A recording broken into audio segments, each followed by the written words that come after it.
Halo sahabat Lentera, Assalamualaikum warahmatullahi wabarakatuh. Selamat ketemu lagi dengan saya di channel Lentera Misteri. Sahabat Lentera, pasti Anda yang pernah ikut organisasi seperti Pramuka atau Pencipta Alam pasti akan mengenal jurit malam. Nah, pada video kali ini saya akan menceritakan kisah misteri yang terjadi ketika kegiatan jurit malam.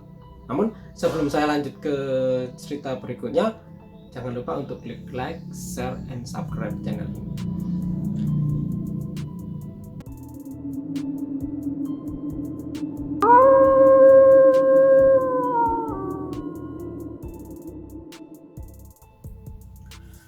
Sahabat Lentera, ada banyak sekali kisah-kisah misteri atau kisah horor yang terjadi ketika kegiatan jurit malam terjadi. Nah, dari banyak kisah tersebut, ada beberapa yang hanya karangan belaka dan ada juga yang memang ditulis berdasarkan kisah nyata. Nah, kisah yang akan saya ceritakan ini ditulis oleh seorang kaskuser bernama Ayano Kouji, yang dia menceritakan kisah ini berdasarkan kisah nyata yang dialami oleh temannya ketika dia mengikuti kegiatan jurit malam. Kisah ini terjadi ketika dia masih SMP, ketika ia ikut kegiatan pramuka di kota C. Karena dia ingin menyembunyikan identitas orang yang dia ceritakan, maka kita sebut saja nama yang akan kita ceritakan ini dengan nama Bunga. Di acara jurit malam yang diikuti oleh Bunga, panitia jurit malam membagi peserta menjadi beberapa kelompok, di mana tiap kelompok akan terdiri dari 2 orang dan mereka harus melewati 12 pos, dan tugas mereka adalah mengambil lilin di setiap pos. Dan jalur yang mereka akan lalui itu tidak ada jalur seperti makam atau tempat-tempat akar, jadi jalur biasa saja, seperti mengelilingi lapangan sepak bola. Itu menurut keterangan dari panitia di awal acara. Di sini Bunga sebagai seorang anak indigo, awalnya dia merasa khawatir karena seperti yang kita ketahui bersama bahwa anak indigo itu punya sensitivitas yang sangat tinggi terhadap hal-hal yang gaib. Namun karena yang akan dia tempuh nanti adalah jalur biasa dan tempat ini pun juga sering diadakan kegiatan jurit malam pada kegiatan pramuka, dia pun tidak merasa khawatir. Dan jurit malam pun dimulai. Bunga di sini berpasangan dengan seorang anak, sebut saja namanya Citra. Jadi mereka berdua dibekali satu kotak korek api untuk menyalakan lilin dan wadah tempat untuk menaruh tempat lilin. Dan wadah ini besarnya diperkirakan nanti akan cukup untuk menampung 12 lilin yang akan mereka ambil di tiap-tiap pos. Mulailah mereka berjalan melewati mulai dari pos 1, pos 2, pos 3, pos 4, berjalan dengan lancar. Dan bahkan mereka masih melihat grup atau kelompok lain di depan mereka ataupun di belakang mereka melalui cahaya lilin yang tampak dari tempat mereka berada. Nah, perjalanan dari pos 4 menuju pos 5 di sini terjadi sedikit ada kendala, di mana lilin yang dibawa oleh Bunga dan Citra itu berkali-kali padam. Kemudian Bunga berusaha menyalakan kembali lilin itu, setiap beberapa langkah mati lagi, begitu seterusnya sampai mereka tiba di pos 5. Nah, yang berbeda dengan pos-pos sebelumnya, di pos 5 ini tidak ada yang menjaga. Kalau di pos 1 sampai ke pos 4 ada kakak pembina yang menjaga posnya, yang memberikan lilin itu kepada peserta. Nah, di sini lilin sudah ada di atas meja dan sudah dalam kondisi menyala. Kemudian Bunga segera mengambil lilin yang sudah menyala itu dan diserahkan kepada rekannya untuk dimasukkan di tempat lilin. Dan berbeda dengan yang sebelumnya yang di pos 4 ke pos 5 itu lilinnya berkali-kali mati, ini lilinnya masih tetap menyala selama dalam perjalanan. Perjalanan dari pos 5 menuju ke pos 6, Bunga merasakan suasana yang berbeda dari sebelumnya. Jadi hawanya jadi terasa lebih dingin. Kemudian bulu kuduk Bunga pun serasa berdiri semua. Karena dia merasa sedikit was-was, dia mencoba menoleh ke belakang. Dan di belakang dia masih melihat cahaya lilin dari peserta yang ada di belakangnya. Pun di depannya dia juga masih melihat cahaya lilin dari peserta yang ada di depannya. Jadi di sini dia masih merasa aman karena dia masih merasa berada di jalur yang benar. Tidak berapa lama kemudian sampailah mereka berdua di pos ke-6. Nah, di pos ke-6 ini mereka bertemu dengan seorang penjaga, kakak pembina mereka, sambil menyerahkan lilin itu. Si kakak pembina tidak banyak bicara, dia cuma mengatakan, "Kalian jangan tersesat." Kemudian Bunga mengambil lilin itu, diserahkannya kepada Citra, dan Citra memasukkan ke wadah berikutnya yang dia siapkan untuk menampung 6 lilin berikutnya. Mereka melalui jalan yang semakin menyempit. Jalan itu berupa semak-semak yang sangat rimbun. Namun karena Bunga melihat jalanan masih terlihat sangat mulus, dia masih yakin kalau dia masih berada di jalur yang benar. Lagian dia masih melihat cahaya lilin yang ada di depannya dan juga cahaya lilin yang ada di belakangnya. Kemudian jalur yang ia tempuh tampak seperti menurun tajam, dan juga terlihat jalur-jalur yang dialiri oleh air di sebelah kanan kirinya. Setelah menyusuri jalan setapak itu, sampailah Bunga dan Citra di sebuah tempat yang ada menara kecil seperti sebuah oblik, di mana di atas menara itu ditempatkan lilin-lilin untuk diambil, dan Bunga mengira ini adalah pos ke-7. Bunga pun mengambil lilin yang ada di menara kecil itu. Nah, ketika dia mengambil lilin itu, dia merasakan ada sebuah tangan dingin yang menyentuh tangannya. Dia pun terkejut. Kemudian segera ia menyalakan lilin yang ia ambil itu dan memeriksa kalau ada sesuatu yang ada di sekitarnya. Dan setelah diperiksa ternyata tidak apa-apa. Di sini Bunga merasa mulai ketakutan karena hawanya pun sudah mulai menyeramkan, berbeda dengan pada rute sebelumnya. Suasana di tempat itu sangat gelap. Angin yang berhembus melewati celah-celah itu menciptakan suara seperti suara-suara tangisan. Karena ketakutan, Bunga dan Citra berjalan agak cepat, sedikit berlari bahkan. Beruntungnya di sini lilin yang dia nyalakan itu tidak bermasalah. Dia masih memeriksa di depannya dan di belakangnya masih melihat cahaya lilin, dan artinya dia merasa bahwa dia masih berada di jalur yang benar. Nah, di sini ada sedikit keanehan yang terjadi. Jadi lilin yang mereka bawa semuanya dalam kondisi menyala dan tenang, kecuali lilin keempat yang mereka bawa dari pos 4. Di situ apinya bergerak-gerak seperti tertimpa oleh hembusan angin, padahal wadah itu cukup untuk menahan angin. Nah, kemudian lilin keempat yang bergerak tadi tiba-tiba padam dan kemudian menyala lagi. Nah, di depannya Bunga, dia melihat ada sesosok bayangan manusia. Karena dia terkejut dan takut, dia pun menutup matanya. Dan ketika mencoba membuka mata lagi, bayangan itu sudah hilang. Dia pun melanjutkan lagi menuju ke pos berikutnya.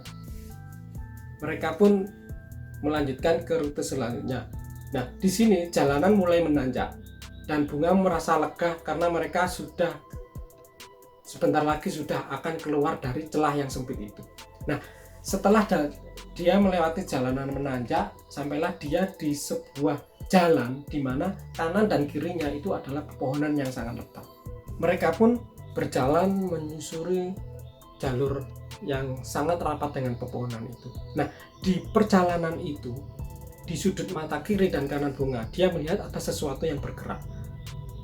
Setelah dia perhatikan, ternyata sesuatu yang bergerak itu adalah sesosok kaki yang menjuntai ke bawah berwarna putih kebiruan. Jadi seolah-olah ada seseorang yang duduk di atas pohon dan memperlihatkan kakinya yang bergerak-gerak dari atas pohon itu. Bunga tidak berani menoleh ke atas untuk melihat siapa yang ada di atas itu. Dia mengajak temannya untuk mempercepat laju agar segera melalui tempat itu. Bunga menggenggam erat tangan Citra dan berusaha menariknya untuk bergegas keluar dari tempat itu. Karena dia mendengar ada suara kemeresek. Jadi seperti seseorang yang ingin turun dari dahan pohon, dari pohon samping dan kirinya. Dan itu bukan hanya satu, tapi banyak suara. Sampai dia mendengar begitu gaduhnya, begitu riuhnya suara yang ada di samping kanan dan samping kirinya, bahkan di belakangnya. Seseorang yang berusaha untuk turun dari pohon itu. Dia pun lari secepat-cepatnya sambil tidak berani menoleh ke kanan, ke kiri ataupun ke belakang. Sampailah dia di pos 8. Di sini bentuknya seperti altar kecil di mana di atasnya ada lilin-lilin yang diletakkan di situ. Bunga pun segera menyambar salah satu lilin yang ada di situ sambil berjalan dan dia tidak berhenti. Kemudian dia dengan susah payah menyalakan lilin itu dan agak kerepotan karena dia sambil jalan dia juga harus menyalakan lilin itu. Dan anehnya, selama perjalanan Bunga masih merasa seperti ada yang mengikuti mereka di belakang mereka. Kemudian Bunga pun mengajak Citra untuk agak sedikit berlari untuk agar segera sampai ke pos 9. Dan bersyukurlah mereka sampai di pos 9. Pos 9 itu bentuknya adalah rumah petani, di mana ada undak-undakan menuju tangga rumah itu diletakkan lilin-lilin. Nah, Bunga meminta kepada Citra untuk menunggu di bawah sementara dia naik ke rumah itu untuk mengambil lilin. Nah, ketika dia mengambil lilin, dia merasa ada sesosok yang mengawasi dari dalam rumah itu. Ketika Bunga mengambil lilin yang ada di tangga itu, dia merasa ada sepasang mata yang mengawasinya dari dalam rumah. Dia pun mencoba mengintip, namun dia melihat sepasang mata yang mengawasinya dengan tatapan tanpa emosi. Dia pun merasa ketakutan dan ia segera lari untuk menuruni tangga. Nah, ketika dia menuruni tangga, dia merasa ada sesuatu yang memegang kakinya, sehingga ia pun agak sedikit tersandung. Kemudian tanpa berpikir panjang lagi, Bunga pun terus turun menuju kepada Citra. Dia menyerahkan lilin itu pada Citra sambil memegang tangannya dan menggeretnya untuk segera pergi dari tempat itu. Jalan yang mereka lalui adalah jalanan yang agak lebar. Namun di sini perasaan dari Bunga, dia merasa seperti terkurung. Jadi dia merasa seperti ada sesuatu yang mengepungnya. Dia pun tidak berani berpikir macam-macam. Dan yang ada di pikiran Bunga, bagaimana dia sesegera mungkin untuk menyelesaikan jurit malam. Dia pun terus berjalan menuju pos selanjutnya. Selama perjalanan, Citra tidak banyak memprotes ataupun tidak banyak berbicara. Dia hanya mengikuti aja apa yang ingin Bunga lakukan. Dia pun berdua bergegas dan sampailah mereka di pos 10. Pos 10 berada di pangkal sebuah jembatan. Jadi jembatan itu adalah jembatan batu di mana pangkalnya adalah pos 10. Nah, di seberang jembatan, Bunga juga melihat ada cahaya lilin yang menyala. Jadi dia memperkirakan antara di situ adalah tempatnya pos 11. Jadi ia berpikir antara pos 10 dan pos 11 itu jaraknya sangat dekat. Nah, di pos 10 ini lilin diletakkan di atas tangan sebuah patung yang menengadah. Dia tidak bisa melihat dengan jelas bagaimana rupa patung itu. Namun yang ia pikirkan bagaimana dia secepat mungkin untuk menyelesaikan tugasnya. Dia pun mengambil lilin yang ada di pos 10, diletakkan di wadah yang dibawa oleh Citra. Kemudian ia bergegas menyeberangi jembatan yang airnya sangat deras. Nah, tanpa sengaja bunga melihat lilin yang berasal dari pos keempat tadi bergerak-gerak seperti ditiup angin. Padahal lilin-lilin yang lain dari pos-pos lain itu diam posisinya, menyala cuman tidak bergerak, dan hanya lilin dari pos 4 itu aja yang bergerak-gerak seolah-olah ada yang meniupnya. Nah, kalau kejadian di pos sebelumnya, di jalur yang ada pepohonan rapat, dia melihat ada seperti banyak sekali orang yang ingin turun dari atas pohon dan mengejar dia. Nah, ini kejadiannya beda. Jadi ketika dia melintasi sungai itu, dia melihat ada banyak sekali tangan-tangan yang ada di tepi kanan kiri jembatan itu, seolah-olah ada seseorang atau sesuatu yang ingin memanjat dari samping jembatan. Dan itu jumlahnya bukan hanya satu atau dua, tapi banyak. Nah, dia juga mendengar kecipak air yang begitu keras, seolah-olah ada seseorang yang berusaha untuk naik ke jembatan. Karena dia merasa ketakutan, dia pun menggenggam tangan Citra dan berusaha mengajaknya untuk sedikit berlari lebih kencang untuk sampai ke pos selanjutnya. Dan sampailah ia di pos 11 di ujung jembatan. Nah, di pos 11 ini bentuknya sama persis dengan di pos 10. Jadi ada sebuah patung yang tangannya menengadah dan lilin itu diletakkan di atas tangan patung itu. Nah, di sini Citra bisa melihat dengan lebih jelas lagi rupa dari patung itu. Jadi patung itu adalah seseorang, matanya merah, hidungnya panjang, dengan rambut yang diikat di atas. Nah, dia juga bisa melihat ada perbedaan di mana yang di pos 11 ini patungnya perutnya tidak buncit. Tanpa banyak pikir panjang, bunga pun segera mengambil lilin yang ada di atas tangan patung itu. Nah, ketika dia mengambil lilin yang ada di atas tangan patung itu, dia merasa seperti ada sesuatu yang memegang tangannya, sesuatu yang terasa sangat dingin. Dan ia pun segera menyentakkan sesuatu itu dan memberikan lilin yang sudah dia ambil ke temannya dan segera melanjutkan ke pos berikutnya.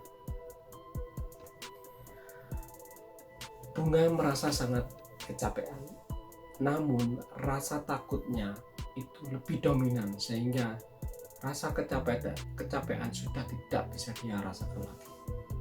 Nah, dari kejauhan Bunga melihat ada cahaya lilin. Bunga pun bersama Citra segera bergegas menuju cahaya lilin itu. Sampailah ia pada sebuah pos di mana di situ ada sebuah arca tanpa kepala. Di depan arca itu ada sebuah meja dan ada beberapa lilin yang tampak berserakan.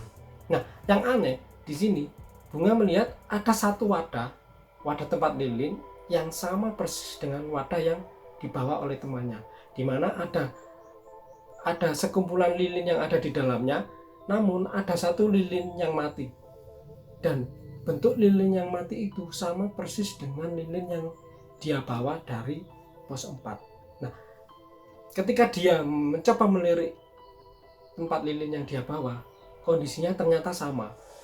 Jadi lilin yang dia bawa itu lilin dari pos keempat itu kondisinya mati, sementara lilin-lilin yang lain masih menyala. Nah, pada saat itu tiba-tiba lilin yang tadi mati itu menyala dengan sendirinya, dan menyalanya bukan karena kena api lilin yang ada di sampingnya, tapi seperti apinya muncul dari dalam lilin dari pos keempat itu. Nah, anehnya lilin yang dia bawa yang tadi mati dari pos 4 itu juga ikut menyala secara bersamaan. Nah, sesaat berikutnya Bunga melihat cahaya lilin yang dia pegang itu seperti menari-nari. Dia merasa ada sesuatu yang tidak beres di sini. Nah, bersamaan dengan itu dia mendengar suara seperti orang yang tercekik. Jadi seperti suara orang yang tercekik yang itu berasal dari patung yang tanpa kepala. Kemudian dia perhatikan patung itu ternyata keluar sebuah cairan yang dia tidak jelas itu cairan apa dari leher patung yang tanpa kepala itu. Di sini Bunga mulai panik. Dia pun segera mengajak Citra untuk segera bergegas dari tempat itu, menyusuri jalan setapak itu. Namun dia merasa tidak menemukan jalan keluar. Sambil dia berlari, dia sambil berdoa supaya dia bisa selamat, dan akhirnya dia dari celah-celah sebuah semak-semak dia melihat seperti ada cahaya-cahaya. Setelah dia perhatikan, ternyata itu adalah cahaya dari perkemahan tempat dia berkemah. Nah, karena dia lega, dia pun segera berusaha untuk keluar dari semak-semak itu. Dilihat lilin yang dibawa oleh Citra itu jatuh. Kemudian karena dia merasa dia sudah melihat lokasi perkemahannya, dia pun meninggalkan Citra yang sedang mengambil wadah lilin yang jatuh. Bunga pun keluar dari semak-semak itu. Nah, ketika dia keluar dari tempat itu, seketika dia melihat beberapa orang kakak pembina sambil membawa senter mengarahkan arah senter ke arahnya, dan salah seorang dari mereka berteriak, "Ini dia ketemu." Kakak pembina itu bertanya kepada Bunga, dari mana saja dia. Bunga kebingungan. Dia cuma mengatakan bahwa dia mengikuti cahaya lilin yang ada di depannya dan dia telah melewati semua pos yang sudah ditentukan. Nah, sambil membawa Bunga ke tempat tenda itu, kakak pembina bercerita bahwa Bunga telah hilang selama 5 jam mulai dari pos 4. Nah, di sini Bunga menceritakan bahwa dia melakukan perjalanan tetap bersama dengan temannya yang bernama Citra. Nah, kakak pembina heran karena ternyata dari pos 4 itu Citra sudah sendirian karena ditinggal oleh Bunga. Kemudian Citra kembali lagi ke perkemahan dan menceritakan itu kepada kakak pembina. Nah, di sini Bunga menceritakan bahwa dia masih tetap bersama Citra mulai dari pos 1 sampai pos 12 dan sama sekali tidak meninggalkan Citra seperti yang diceritakan oleh panitia. Dan Bunga pun menceritakan kejadian-kejadian yang dia alami ketika melewati pos demi pos yang dia lalui. Nah, kemudian panitia menceritakan kepada Bunga bahwa 12 pos yang harus dia lalui itu bentuknya sama, yaitu sebuah meja kecil dengan ada bendera pramuka di atasnya dengan seorang penjaga kakak pembina yang akan menyerahkan lilin kepada peserta. Mendengar cerita itu pun Bunga terkejut dan seketika dia tidak ingat apa-apa lagi. Begitulah kisah Lentera Misteri kali ini. Bagi tim Lentera Misteri, ini adalah kisah jurit malam yang sangat menyeramkan berdasarkan kisah nyata. Nah, apabila teman-teman suka dengan video ini, klik like. Apabila teman-teman merasa ini bermanfaat, mohon ini di-share dan jangan lupa subscribe agar tidak ketinggalan dengan cerita-cerita kami selanjutnya. Wassalamualaikum warahmatullahi wabarakatuh.